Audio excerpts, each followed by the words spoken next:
Recordemos que siempre estamos hasta el último momento y a veces se comenzaba el año fiscal con el presupuesto viejo porque los organismos y las entidades públicas que tenían bajo su responsabilidad presentar al Congreso el proyecto no lo hacían a tiempo y entonces venía y se aprobaba un presupuesto apresurado, sin análisis. En este caso se ha visto mucho tipo de análisis sobre el contenido de los gastos del gobierno, sobre los ingresos y sobre las pautas que están incluidas en esta importante ley. Y yo creo que esto da la oportunidad de que sectores diversos de la sociedad puedan opinar sobre un tema tan trascendental y que se aireen aquellos elementos que la sociedad entienda que deben ser mejor conocidos, mejor tratados, mejor analizados para los fines de que se puedan cumplir las metas nacionales en sentido general. Bien. Con el tema del presupuesto definitivamente es un avance. Ya el presupuesto llega a tiempo, hay una ley que hay que cumplirla y el gobierno la cumplió en su parte, sometió al Congreso en la fecha fijada. Yo recuerdo, o no recuerdo, que el presidente Balaguer empezara con presupuesto nuevo en los meses de enero. Siempre empezaba con el presupuesto anterior. 3 meses después, pues ya aplicaba el presupuesto del año vigente, porque regularmente llegaban los días 24 de diciembre al Congreso el presupuesto. No había tiempo nunca. Balaguer nunca presentó un presupuesto, o los gobiernos de Balaguer nunca presentaron un presupuesto a tiempo. Tampoco había una fecha como fija por ley como lo existe ahora. Pero el presupuesto sí, a mí, pasando del presupuesto a lo que es el FMI, a lo que son la deuda pública y la deuda externa, sí me preocupa porque sigue siendo un presupuesto, en cierta manera, a mi punto de vista, deficitario. Tiene que ser, en cierta manera, respaldado por préstamos que están ahí planteados en el presupuesto. Ahora bien, cuando Luis y Henry hablan del FMI, ¿por qué hay que firmar con el FMI? Primero porque hay que devolverle la confianza a los inversores, hay que devolverle la confianza a los agentes económicos que intervienen en una economía nacional. Y además porque es un préstamo que tiene la condición de que te ayuda a crear, diríamos que ingresos, no necesariamente poniendo impuestos, sino buscando eficiencia. Ahora bien, ¿por qué se necesita buscar préstamos a largo plazo? En el entendido de que un país tiene que coger préstamos para crear riqueza, se supone que esas riquezas se pueden crear a 20 años, 15 años, 25 años. Los préstamos a corto plazo hacen daño porque, aparte de que son muy caros en términos de intereses, no te dan tiempo a que, si lo cogiste para producir riqueza, no necesariamente te da tiempo a producirla y ya tienes que comenzar a pagar. Creo que eso ha sido uno de los grandes problemas de la República Dominicana, que últimamente la composición de la deuda tiene un gran porcentaje de deuda a corto plazo con altos intereses y, sobre todo, que no ha sido necesariamente para producir riqueza. Creo que eso tiene que comenzar a cambiar definitivamente en República Dominicana.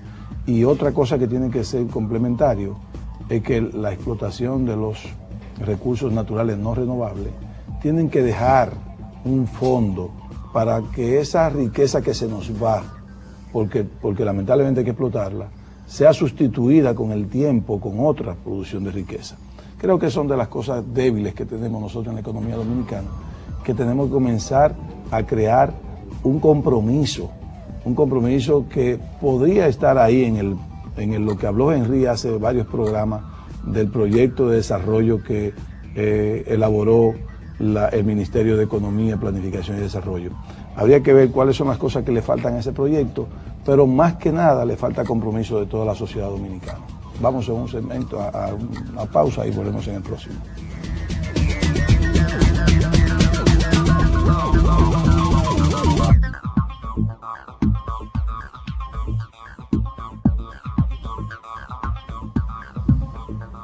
Bien, estamos de regreso con la tercera parte de la agenda económica del día de hoy, como todos los lunes, pasando en revista los temas que nos parecen importantes en este momento en la parte económica, financiera, monetaria. Retomando el comentario del amigo Ezequiel, en el segmento anterior, yo creo que ahí está tocando varios temas fundamentales. Nuevamente el tema del endeudamiento, la semana pasada ha sido un tema de una pequeña polémica entre un ex gobernador del Banco Central, Guillermo Caram, y el mismo presidente de la República, con relación a cuál debe ser el indicador para poder estimar la capacidad de sostenibilidad de la deuda en el caso de un país como la República Dominicana. Ahí es importante ver cuáles son los diferentes criterios y ver realmente cuál sería el más apropiado en el caso de la República Dominicana.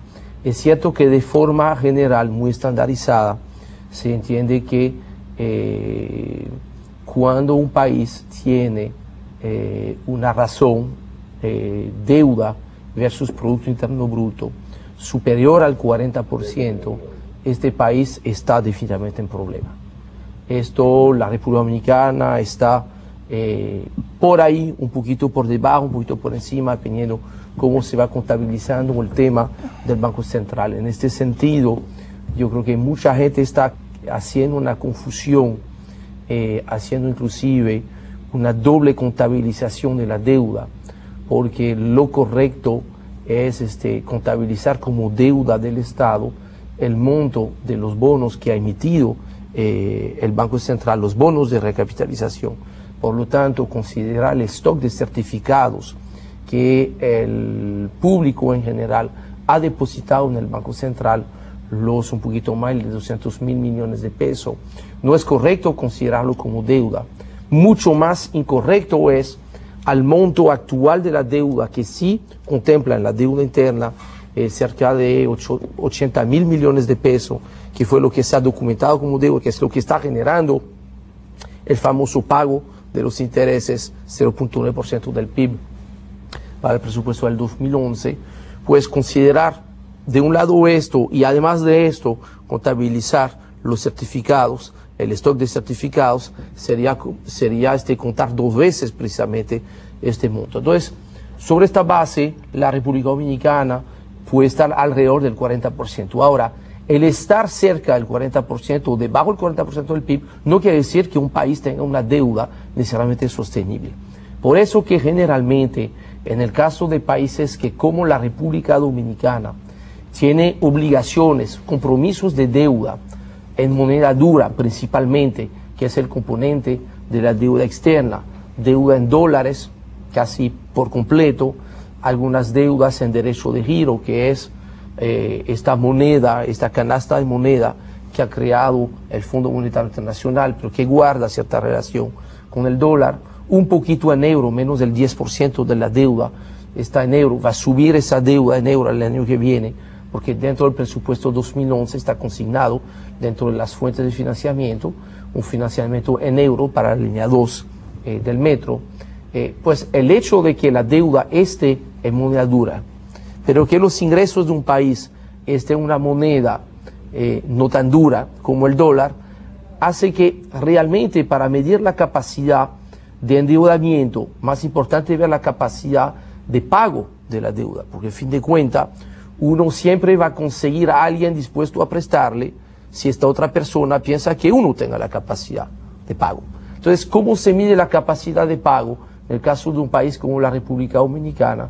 Tal como lo menciona una publicación del Ministerio de Economía de la República Dominicana, diciembre de 2008, análisis de sostenibilidad de la deuda pública en el caso de la República Dominicana, documentación que puede conseguir en la página de internet del Ministerio de Economía, nos dice que en términos internacionales se entiende que la zona de riesgo es a partir del 30%, o sea, cuando ya el servicio de la deuda, o sea, pago de capital e intereses, supera el 30% de los ingresos tributarios corrientes, o sea, básicamente lo que se recauda de impuesto, entonces ya usted ha entrado en zona de turbulencia. Y es precisamente el caso de la República Dominicana. Hasta el año 2008, básicamente, esta relación servicio de deuda e ingresos subió hasta un 28%.